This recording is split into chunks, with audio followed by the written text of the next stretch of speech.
we had a lot of technical mistakes in the first half, and we know that Portugal is an extremely good transition team with their speedy two forwards in their diamond shape, and when you lose the ball in the wrong areas, they are extremely fast in transition. And I think we got away lucky there a couple of times in the first half, especially in that 1v1 break with Lydia with the shot outside. But at the other hand, we created a really good opportunity as well. Gilnick, who was really good tonight in that first half, and EVE had that shot right inside the box. Unfortunately shoots over her favorite position. She normally scores there, but unfortunately not today. Halftime talk and a game changer coming in. We had a discussion that because Princess has been good in training, but we knew it's going to be a lot of running. It's going to be a running game today, and she might not be ready for 90 minutes at international level. So we wanted to use her as a game changer, and what a game changer night! Really nice goal again by Gilnick, who I think was one of the best players tonight. But at the end of the day, I also think 1-1 was fair if you look at the chances. And when it was 1-1, I think they had 2 chances to win the game, and we had 1 great chance to win the game. So any team could have actually stopped off the field and win it. So maybe 1-1 was fair. Please use the raise your hand function to ask your question. We've got here Dom.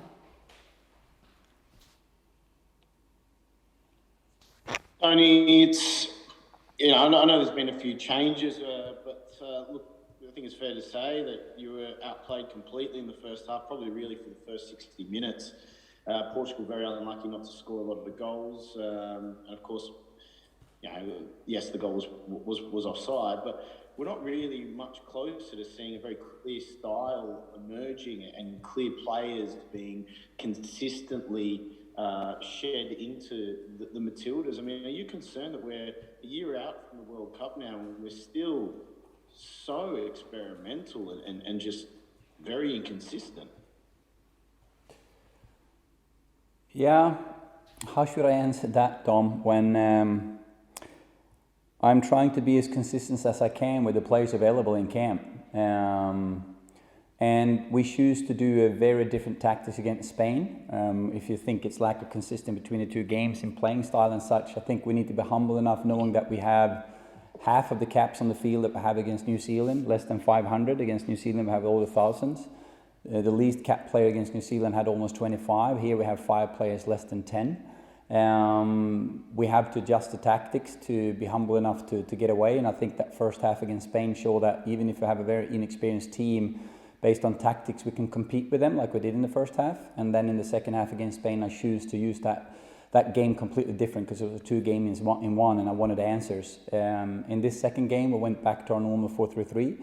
We tried to be brave on the ball, even though we knew it was going to be difficult and a challenge against Portugal, especially in the wind. And I agree that I think they dominated us with their defending and not with the possession, but we tried to play out through that wind and through that pressure. And I thought we saw a lot of technical mistakes and we didn't manage to do it, but we wanted to try to be ourselves in that sense more in this game, even though we knew it was a tough game against Portugal. I think in the second half, I'm not sure I agree that they completely dominated us, because I think there's some good spurts in that second half when we saw some of the good combination play that we can play. I think what surprised me a little bit today, like I said, is that we struggled in the center of the park with some of the more experienced and technical players that took too long on the ball and got dispossessed a lot, and the Portugal aggressive pressing was better than our passing in that central area. So I would like to see us improve in that sense, definitely. Yeah. Marco. Tony, like before this series started, you said, doesn't matter about results so much, but if I can find one player maybe who might, be someone that I might have considered for a World Cup spot, but now that I will after these 2 games, has that happened?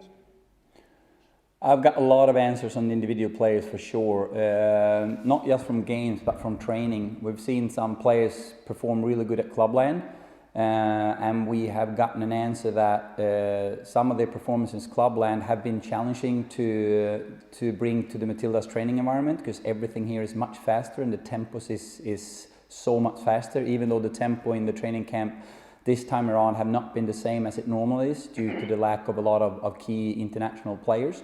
But still, it's been a huge step for a few of them. But we think it's good that they got exposed to it, so they now can bring that back home, but also they can bring that into the AFF. Now when we have another 2 weeks to work with some of these players in the AFF tournament, I think it's really good that we get a chance to keep getting these players exposed to higher tempo and decision making.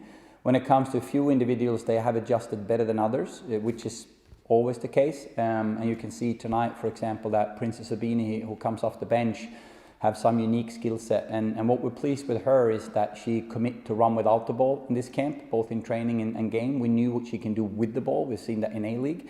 But she also commit to run more without the ball, both defensively and in behind the back line. Like the goal today, for example, was a run, empty run on the back post, 30-40 meters to score that goal. And then we got some answers on experienced players as well. It's not just about the new and young ones. Like we tested Emily Gilling as the 9 and the 7, which was important for us. We tested Minnie and Claire Wheeler in different roles to get answers on those players. We tested some of the backline players that have been with us for a while, both in a back 5 and a back 4, both on the left and right hand side. So in that sense, I think we got a lot of answers. Samantha. Thanks, Anne. Tony, you've spoken a lot about the lessons that the players themselves have learned over the course of these 2 games, but are there any lessons that Australia needs to learn about the Matildas? What are fans maybe not really appreciating about where we're at now? Well, the problem with answering that question, Samantha, is if I answer that in the wrong way, it's going to sound like a coach protecting himself. So I need to be careful how I balance my words there. I think people that follow women's game have a good insight of where a team like Spain is, for example. And when we travel here with the team that we have, I think if those players or those people would have guessed the result in advance of that game, I think it was pretty clear where it could end up. That's actually why I'm proud of the first half against Spain, because I think we did better than we could expect that team to do at that point. But again, now it sounds like me protecting myself, so I need to balance my word carefully here, because that's not what I'm trying to do. And then if you look at a Portugal game, just to put that in perspective, you can go back and look at the lineups in 2018 when we played Portugal in Algarve Cup, and it was 0-0 one game and a 2-1 loss. And then you look at a lineup now, and then also look at the games and compare performances. We play Portugal now peaking for Euros in the final preparation, and that's also a little bit of a perspective. Sorry, I need to put my cell phone on silent. Apologize for that. So in that sense, I again think it's a result that a lot of people, I think, just looking at the rankings and look at the teams, would say it's a 12th ranked team against a 20-something ranked team that should win this game. What I ask then is, did we have a 12th ranked team on the field today? And that's not to criticize the players. It's where they're at and the lack of experience that we have in this team. But they got a lot of experience from it. And I've said it from day one, I'm going to do what's best for this team and this program. And sometimes that's going to be the tough truth. And people might blame me for that tough truth. And that's fine. But I'm always going to make the decision that I think is best for this team and for this program moving forward. Not just for the World Cup 23, but the legacy and beyond. We'll keep it tight with the final questions. Dom.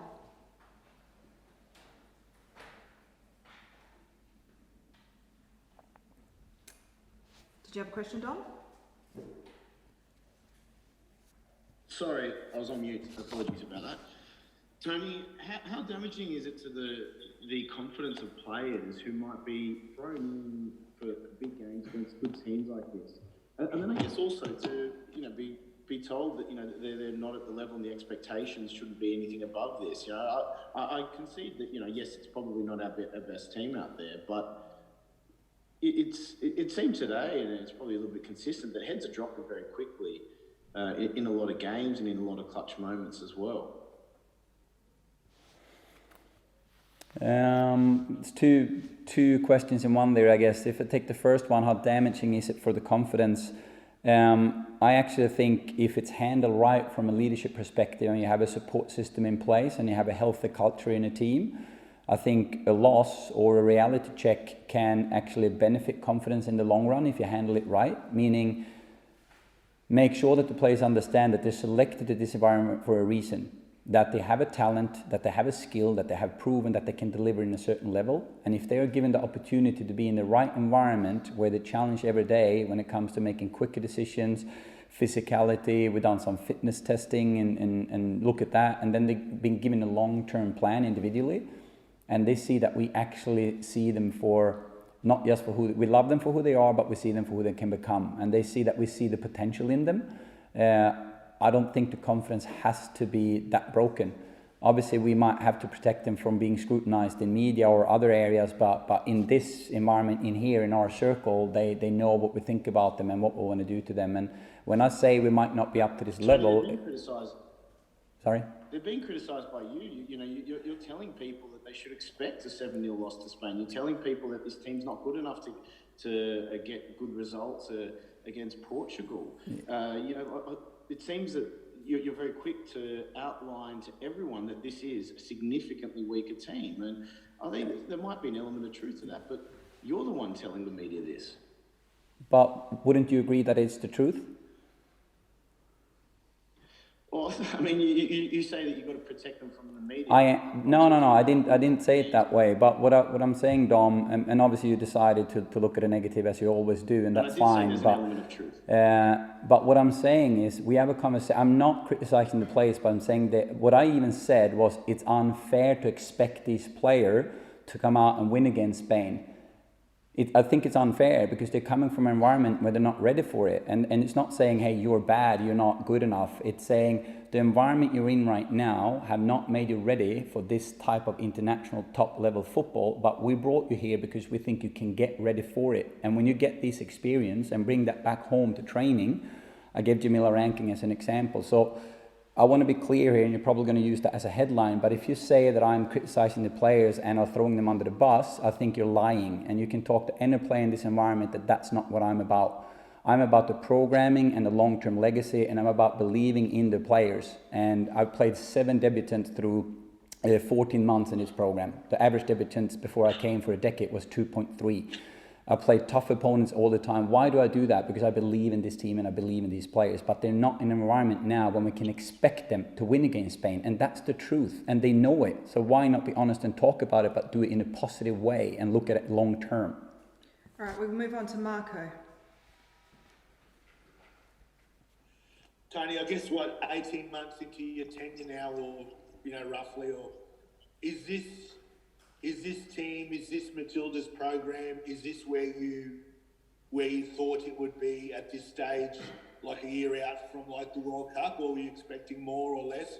Where do you think it's at now? I think after this camp, it's a little bit difficult to answer that question. I think I'm going to know more after the September, October, November camp, when we have more of the core players in to see where we're at. If you would have asked me after the New Zealand camp, for example, I would have certain point and certain feelings about things. After this camp, I have other feelings. I think what we can agree on now is that we have a core group of players that are very experienced, that know what the international level is about. We have a second tier group of players that are starting to get a grasp of what it's like and starting to improve and be up to the level. Some of them were debutants already in the Olympics in Tokyo. And then we have a third group of players that is coming from behind, hunting those spots, and kind of if they get into the environments where they can learn to play faster and get ready for international football, they can also compete for spots. But I also think, like I said in the April camp, we're starting to narrowing things down now to the World Cup. And then you can say, well, you didn't do it this camp. No, I didn't. But the plan was to do it, and we were thinking about well-being here. And then we changed the focus to this camp. But coming back to the September camp now, I think looking at 7 debutants in 14th month, you're going to see very few debutants from now on to the World Cup.